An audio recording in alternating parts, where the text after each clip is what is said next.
আমি 8টা গরু নিয়ে আসছি, যদি গরুগুলো বিক্রি না করতে পারি তো অনেক বিপদের মাঝখানে পড়তে হবে। হয়তো ধার দেনা আছে, ঋণ দায়িক আছে, এগুলো দিতে হবে। সেই ক্ষেত্রে হয়তো জমি বেচা লাগবে, না হলে কয় টাকা লাগবে। আমি আসলে 8টা গরু নিয়ে আসছি, এখনো বড় গরুর কোনো পার্টি পাই নাই, ছোট গরুগুলো কম বেশি বিক্রি হচ্ছে। তো আমাদের বড় গরুর কোনো পার্টি নাই। আমাদের এখানে বড় গরু যদি আমরা বেচতে না পারি, আমরা অনেক লোকসানের ভিতরে পড়ে যাব। অনেক ব্যয়বহুল, 3 বছর যাবৎ গরুগুলা পালছি, অনেক ব্যয়বহুল খরচ করছি। তো আশা করি আমাদের এখানে কাস্টমার আসুক, আমরা গরুগুলো বেচি এবং স্বাবলম্বী হই। 8টা। অনেক খরচ, যেমন আসতে গাড়ি ভাড়া লাগছে 30,000, আর ভাড়া আছে 7,000, আনুষঙ্গিক সব মিলাই একটা গরুর পিছনে খরচই আছে 20,000 টাকা যাতায়াত খরচ। এখানে গরু প্রতি আপনার 7,000 টাকা ভাড়া দিতে হচ্ছে। গরু প্রতি না, গরু বেচা পর্যন্ত আর কি।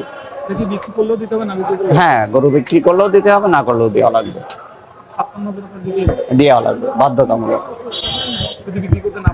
না পারলে বাসার থেকে আইনে দেওয়া লাগবে, তারপরে বাসায় যাওয়া লাগবে।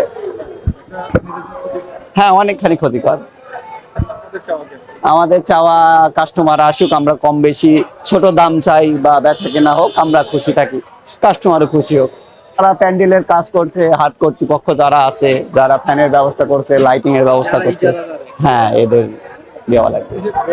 এখনো আমি বুঝতে পারছি না, হয়তো বা ছুটি ছাটা ছিল না, এই কারণে আসে নাই।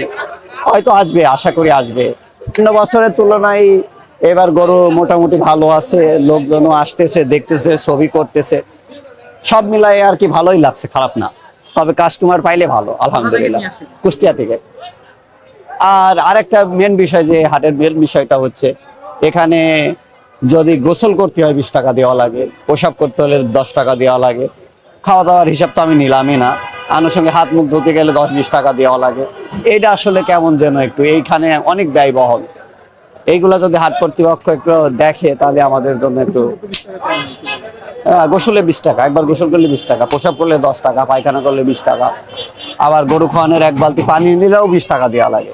একটা গরু তো প্রতিদিন আপনি মনে করেন 20টা, এই বালতির আপনার আছে 5 বালতি পানি খায়, তাহলে 50 টাকার পানিই খাবে প্রতিদিন। এটা আসলে অনুভব করা কষ্ট। যেমন আমি 8টা গরু নিয়ে আসছি, যদি গরুগুলো বিক্রি না করতে পারি তো অনেক বিপদের মাঝখানে পড়তে হবে। হয়তো ধার দেনা আছে, ঋণ দায়িক আছে, এগুলো দিতে হবে। সেই ক্ষেত্রে হয়তো জমি বেচা লাগবে, না হলে কয় টাকা লাগবে, চলতে তো হবেই। আপনি 5 বালতি করে হিসাব করেন খাওয়ানো, তাইলে হচ্ছে 5 × 8 = 40, 400 টাকা। আর যদি একবার গোসল করানো লাগে, তাহলে 100 টাকা দেওয়া লাগে। আমরা গোসল করাইনি, যত সাপোজ 1 বালতি পানি নিয়ে এসে শুধুমাত্র মুছাইয়ে দিয়ে কাজ সেরেনি, তা প্রতিদিন 100 টাকা করে একটা গরু তো দেওয়া সম্ভব না। তাহলে 8টা গরুর 800 টাকা গোসলের জন্য অভাব।